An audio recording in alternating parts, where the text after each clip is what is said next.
What in the world is that? Anyway, if you're a beginner to economics, the word can be quite intimidating. One of the first few things you might think is perhaps stocks or maybe just money in general. Well, you aren't wrong, but it can be actually simplified into five simple words: the study of our choices. Our choices have an impact, and that study of impact is economics. To understand this, let's put this into a day-to-day scenario. It's a very sunny day, you have $7.50, and you're faced with three options: Coke, which is $5, bananas, which are also $5, and finally apples, which are $2.50. You can't get all of them, you can only get two items of one. You want the Coke because it's a very hot day, but you need the apples and bananas for your weekly supermarket shopping. This one scenario has seven possibilities, and each can have a different impact, such as scarcity, wants, needs, demand, supply, and much more. Now, this example is on a very small scale. Let's think about economics on a larger scale: inflation. I'll only go over inflation briefly, but if you want, I can make a video on it.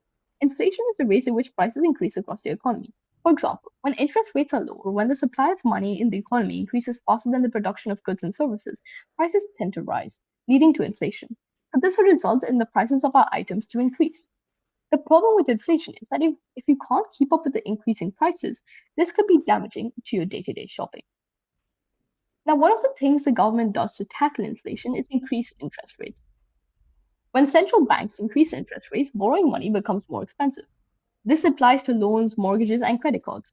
As a result, people are less likely to borrow money for big purchases like houses or cars. Higher interest rates also encourage people to save more since they earn more interest on their savings account. Less borrowing and more saving means less spending in the economy.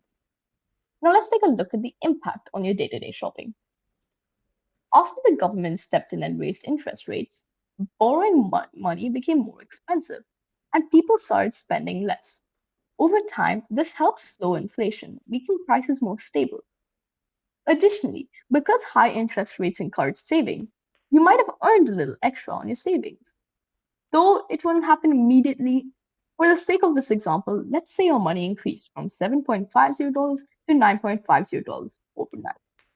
Now, the big lesson in economics is on economics is the study of our choices, right? So after all these changes, let's compare the before and after. In the beginning, prices were affordable, but you couldn't have everything. And after you had more money, the prices of everything increased a little bit. So you see what I mean by how economics is a study of our choices? Without economics and studying the impact of our choices, inflation would have made it that you couldn't afford anything at all. And that one situation had at least 100 different possibilities that could go in every other direction. Now I'll make this quick, but if you enjoyed the video, please subscribe and like my video. And if you didn't enjoy it and you didn't subscribe, then that cat in the beginning of the video will haunt you for the rest of your life.